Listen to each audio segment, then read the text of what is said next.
नमस्कार दोस्तों, स्वागत है आपका हमारे यूट्यूब चैनल बिंदास पढ़ाई में। तो आज हम हैं पार्ट 4 लिबरलाइजेशन, ग्लोबलाइजेशन और प्राइवेटाइजेशन चैप्टर के, जिसमें हम पढ़ेंगे आज कि भैया जो लिबरलाइजेशन हुआ और जो ग्लोबलाइजेशन पूरे हमारे वर्ल्ड में के साथ जो इंडिया जुड़ा और जो प्राइवेटाइजेशन स्टार्ट हुआ 1991 में, उससे क्या इंपैक्ट पड़ा हमारे डिफरेंट सेक्टर्स के ऊपर। क्योंकि हमने देखा कि बहुत सारी चीजें जो थी अब चेंज हो चुकी थी, तो उन चेंज का क्या प्रभाव पड़ा हमारी सेक्टर डिफरेंट सेक्टर के ऊपर, वो देखते हैं भैया। तो सबसे पहले देखते हैं भैया एग्रीकल्चर सेक्टर के ऊपर क्या प्रभाव पड़ा। तो एग्रीकल्चर सेक्टर के ऊपर इसका नेगेटिव इंपैक्ट पड़ा। क्यों?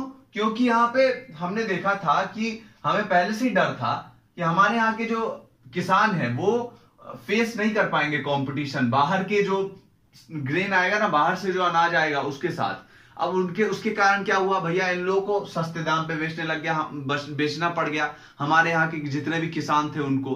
तो यहाँ पे उनके लिए बहुत ही गंदा असर पड़ा। क्यों? क्योंकि डेवलप्ड कंट्रीज जो थी वहां पे प्रोडक्शन का जो कॉस्ट है वो कम पड़ता है, इसलिए वहां का अनाज जो है वो सस्ता होता है। अब वो लोग धड़ल्ले से सारा सामान यहाँ पे भेज दिया, सारा अनाज यहाँ पे इंडिया में आके बेचने लग गया। अब वो सस्ते में बेचेगा तो कोई महंगा वाला क्यों खरीदेगा जो इंडियन फार्मर्स का है। तो इसीलिए इंडियन फार्मर्स को भी अपना दाम कम करना पड़ गया, जिसके कारण बहुत ज्यादा इन लोगों को नुकसान का सामना करना पड़ा। ठीक है, तो हमने देखा कि एग्रीकल्चर सेक्टर जो था वो स्लो हो गया लिबरलाइजेशन के बाद, या फिर जो भी चेंजेस आए, रिफॉर्म्स आए 1991 में, उसके बाद न्यू इकोनॉमिक पॉलिसी के बाद एग्रीकल्चर सेक्टर में स्लो डाउन आ गया। अब इंडस्ट्रियल सेक्टर में क्या हाल था भैया? तो इंडस्ट्रियल सेक्टर का भी कुछ ऐसा ही हाल था कि थोड़ी टाइम के लिए तो इंडस्ट्रियल सेक्टर बड़ी तेजी से बढ़ा। आपके सामने ये चार्ट है, ये चार्ट में देखिए, इसमें इंडस्ट्रियल सेक्टर ने बहुत बढ़िया ग्रोथ किया कुछ दशक तक, लेकिन उसके बाद जो था इसका ग्रोथ में थोड़ा सा कमी हो गया भैया। अब ये जो था नीचे गिरने लग गया, डिक्लाइन होने लग गया बहुत तेजी से। इसमें भी यही सेम इंपैक्ट था। पहले से हमें डर था कि भैया हमारे यहाँ की इंडस्ट्रीज जो है वो सामना नहीं कर पाएगी फॉरेन इंडस्ट्री का। बाहर से इंडस्ट्री आके यहाँ पे सेटअप होगी, वो सस्ते में माल बनाएगी और सस्ते में बेचेगी, तो कोई क्यों खरीदेगा इंडियन प्रोडक्ट, इंडिया के यहाँ का जो सामान है इंडिया के इंडस्ट्रीज का, वो क्यों खरीदेगा कोई। तो भैया एग्रीकल्चर और इंडस्ट्रियल सेक्टर दोनों में एक ही तरीके का डर था, और उसी डर के अनुसार ही हमारे जो दोनों सेक्टर है उसके ऊपर थोड़ा सा खराब इंपैक्ट पड़ा। कुछ टाइम के लिए तो इंडस्ट्रियल सेक्टर में अच्छा प्रभाव पड़ा, उसके बाद जो था प्रभाव खराब होना स्टार्ट हो गया, स्लो डाउन आ गया एग्रीकल्चर इंडस्ट्रियल सेक्टर में भी। ठीक है, थोड़े टाइम बाद। लेकिन भैया एक आदमी था जिसका बड़ा बढ़िया ग्रोथ हो रहा था, एक सेक्टर था जिसका बड़ा तगड़ा ग्रोथ हो रहा था। आप देखिए इस वाले चार्ट में कि भैया सर्विस सेक्टर जो है वो कितना तूफान की तरह आगे बढ़ा। काहे तूफान की तरह आगे बढ़ा? हमने देखा था ग्लोबलाइजेशन में कि भैया आउटसोर्सिंग का एक बहुत बढ़िया डेस्टिनेशन बन गया भारत, क्योंकि यहाँ पे सस्ता लेबर मौजूद था। और हमने देखा कि भैया उसी दशक के समय से क्या हो गया, 1991 के समय से ही क्या स्टार्ट हो गया, इंफॉर्मेशन टेक्नोलॉजी में, कंप्यूटर सब में डेवलपमेंट स्टार्ट हो गया, कम्युनिकेशन सिस्टम में जो डेवलपमेंट है वो स्टार्ट हो गया, जिसके कारण सर्विस सेक्टर जो था उसमें बिल्कुल बहुत तेजी से ग्रोथ आना स्टार्ट हुआ। और अभी तक ग्रोथ जो है वो बना ही हुआ है, बढ़िया ग्रोथ कर रहा है अपना सर्विस सेक्टर। तो यहाँ पे टोटल जीडीपी जो भारत का है वो रिफॉर्म के समय से आज तक बढ़ा ही है, लेकिन बढ़ा किसके कारण है भैया? केवल और केवल सर्विस सेक्टर के कारण बढ़ा है। नहीं तो अगर सर्विस सेक्टर का योगदान नहीं होता तो भैया बंटाधार हो गया होता हमारी इकोनॉमी का। क्योंकि ये दोनों जो थी एग्रीकल्चर और इंडस्ट्रियल, इनके ऊपर तो बड़ा ही थोड़ा गंदा प्रभाव ही पड़ा। जितने भी रिफॉर्म लाए थे ना भारत में, जितना भी न्यू इकोनॉमिक पॉलिसी था, उसका गंदा प्रभाव पड़ा था ऊपर के दोनों सेक्टर के ऊपर। लेकिन सर्विस सेक्टर के ऊपर जो था बड़ा बेजोर इंपैक्ट पड़ा और बहुत बढ़िया इसने ग्रोथ किया। ठीक है, तो यहाँ पे क्योंकि इस समय में टेक्नोलॉजी का भी बहुत ज्यादा एक्सपांशन हो रहा था, रोड सब नया नया बन रहा था, जिससे ट्रांसपोर्टेशन सिस्टम अच्छा हो रहा था, इसी कारण जो सर्विस सेक्टर था तूफान की तरह आगे बढ़ गया और बाकी का जो दोनों सेक्टर था वो बहुत पीछे छूट गया। ठीक, तो यहाँ पे इंडियन मार्केट जैसे ही खुला बाहरी देशों के लिए, तो बाहरी देश के जितना भी कंपनी सब था धड़ल्ले से इन्वेस्ट करना स्टार्ट कर दिया भैया। धड़ल्ले से इन्वेस्ट करना स्टार्ट इसलिए कर दिया क्योंकि पहले जो था रेस्ट्रिक्शन लगा हुआ था, जिसके कारण वो लोग इन्वेस्टमेंट नहीं कर पा रहा था। बहुत महंगा पड़ रहा था यहाँ पे उनको सामान बनाना। लेकिन अब रेस्ट्रिक्शन सब हट गया था भैया। अब वो लोग तुरंत आया, देखा कि अरे भैया भारत का जो इकोनॉमी है वो खुल चुका है, चलो धड़ल्ले से चलो सारे। तो सारे आके फॉरेन इन्वेस्टमेंट करने लग गए भारत में आके, ठीक है। तो फॉरेन इन्वेस्टमेंट करने लग गए, जिसके कारण जो हमारा फॉरेन रिजर्व था, बाहरी की जो करेंसी होती है उसका जो रिजर्व है, वो भी भारत का बड़ा तेजी से आगे बढ़ने लग गया, ठीक है। आप इसी से समझ सकते हैं कि फॉरेन जो इन्वेस्टमेंट था भारत में, वो इंडिया में इंक्रीज हो गया। कितना से 100 मिलियन हो रहा था केवल और केवल 1991 के समय में। 1991 के समय में केवल 100 मिलियन का यहाँ पे फॉरेन इन्वेस्टमेंट हो रहा था भारत में। केवल 100 मिलियन बाहरी कंट्री से आके लोग इन्वेस्ट कर रहे थे भारत में। लेकिन अगर हम अभी का बात करें तो 36 बिलियन हो गया है। सोचिए, मिलियन से बिलियन में पहुंच गया कारोबार। तो सोचिए कितना खतरनाक ग्रोथ हुआ फॉरेन इन्वेस्टमेंट का। लोग खूब सारा इन्वेस्टमेंट करने लग गए भारत में, नया नया कंपनी खोलने लग गए, नया नया चीज सब खोलने लग गए। अब भैया 2 तरीके का इन्वेस्टमेंट होता है, ये तो आपको पता ही होगा। पहला होता है एफडीआई। एफडीआई मतलब फॉरेन डायरेक्ट इन्वेस्टमेंट। ये इन्वेस्टमेंट वो होता है जो मल्टीनेशनल कंपनी करती है, एमएनसीज जो इन्वेस्टमेंट करती है, जैसे कि एप्पल हो गया, गूगल हो गया, ये सब क्या है, एमएनसीज है, मल्टीनेशनल कॉर्पोरेशन है, एक कंट्री से ज्यादा में चलती है। तो ये सब जो इन्वेस्टमेंट करती है उसको बोलते हैं एफडीआई। और जो छोटी मोटी चुटपुटिया कंपनी सब जो होता है, वो जो इन्वेस्टमेंट करते हैं उसको बोलते हैं एफआईआई, फॉरेन इंस्टीट्यूशनल इन्वेस्टमेंट, ठीक है। तो ये जो था भारत में बहुत तूफान की तरह आगे बढ़ गया, बहुत ज्यादा इसमें ग्रोथ आया फॉरेन इन्वेस्टमेंट में। जो इंडिया की इकोनॉमी थी उसके खुलने की वजह से। अब एक और के ऊपर बड़ा खतरनाक इंपैक्ट आया भैया। अब फॉरेन इन्वेस्टमेंट बढ़ेगा तो अपने आप फॉरेन रिजर्व भी बढ़ेगा। फॉरेन रिजर्व कब बढ़ता है? जब बाहर से पैसा जो है हमारे यहाँ आए खूब सारा। अब 2 तरीके से आ सकता है, चाहे तो एक्सपोर्ट से आए, एक्सपोर्ट जो माल हम करते हैं उससे पैसा आ सकता है बाहरी कंट्री से जो एक्सपोर्ट करेंगे। और दूसरा क्या होगा, इन्वेस्टमेंट जो बाहरी कंट्री के लोग हमारे यहाँ आके करेंगे, उससे हमारे यहाँ फॉरेन रिजर्व बढ़ेगा। तो भैया बहुत ज्यादा फॉरेन रिजर्व में वृद्धि आ गया। क्यों वृद्धि आया? क्योंकि लोग जो थे ज्यादा से ज्यादा इन्वेस्ट कर रहे थे भारत में, क्योंकि यहाँ पे सस्ता उनको सारा चीज मौजूद मिल जाता था। सस्ता लेबर था यहाँ पे, सस्ता प्रोडक्शन कॉस्ट था यहाँ पे, सस्ता जमीन था, सब कुछ सस्ता इन लोगों को मिल रहा था, इसलिए खूब इन्वेस्टमेंट कर रहा था और खूब फॉरेन रिजर्व जो था वो फल फूल रहा था और आगे बढ़ गया। सोचिए 1991 के समय में 6 बिलियन था केवल फॉरेन रिजर्व। हम बहुत ज्यादा गरीब थे फॉरेन रिजर्व के मामले में, यहां वहां फिर रहे थे, भैया कोई तो पैसा दे दो, कोई तो पैसा दे दो। हम देखा था वो तो हमने स्टार्टिंग में, लेकिन हमने अपना इकोनॉमी खोला और हम जो थे वो बादशाह बन गए फॉरेन रिजर्व के भैया। 361 बिलियन फॉरेन रिजर्व जो थे आज हमारे पास मौजूद है। और भारत जो है वो पूरे दुनिया में सबसे बड़ा फॉरेन रिजर्व होल्डर है पूरे वर्ल्ड का। भारत से ज्यादा किसी के पास फॉरेन रिजर्व नहीं है, क्योंकि भारत से ज्यादा किसी कंट्री में और कंट्री में बहुत ज्यादा इन्वेस्टमेंट भी नहीं करता है कोई, ठीक। तो यहाँ पे ये सब देखा कि क्या इंपैक्ट पड़ा डिफरेंट सेक्टर्स के ऊपर, या फिर फॉरेन इन्वेस्टमेंट के ऊपर, या फिर फॉरेन रिजर्व के ऊपर। अब देखते हैं भैया कुछ जो उदास रह गए थे हमारे यहाँ के लोग।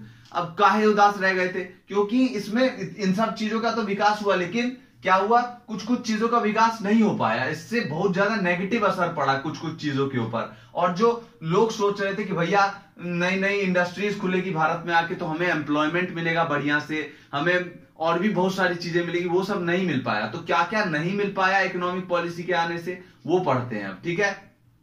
तो हमने देख लिया था कि भैया सेक्टर्स पे कैसा असर डाला था न्यू इकोनॉमिक पॉलिसी ने।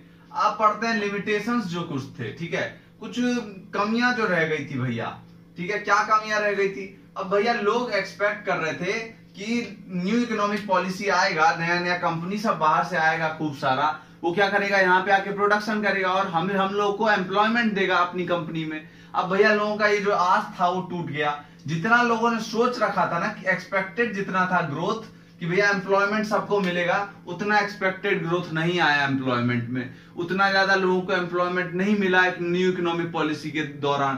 तो यहाँ पे लोग जो थे निराश हो गए, भैया एम्प्लॉयमेंट के लिए हम सोचे थे नहीं मिला यार, ठीक है। तो एम्प्लॉयमेंट के फील्ड में बढ़िया ग्रोथ नहीं कराया था न्यू इकोनॉमिक पॉलिसी ने, ठीक है, जितना लोग सोच रहे थे इसके बारे में। और दूसरा क्या था कि एग्रीकल्चर सेक्टर पे हमने देख लिया कि कैसा इंपैक्ट पड़ा था। भैया पूरा भत्ता बैठा दिया था एग्रीकल्चर सेक्टर का।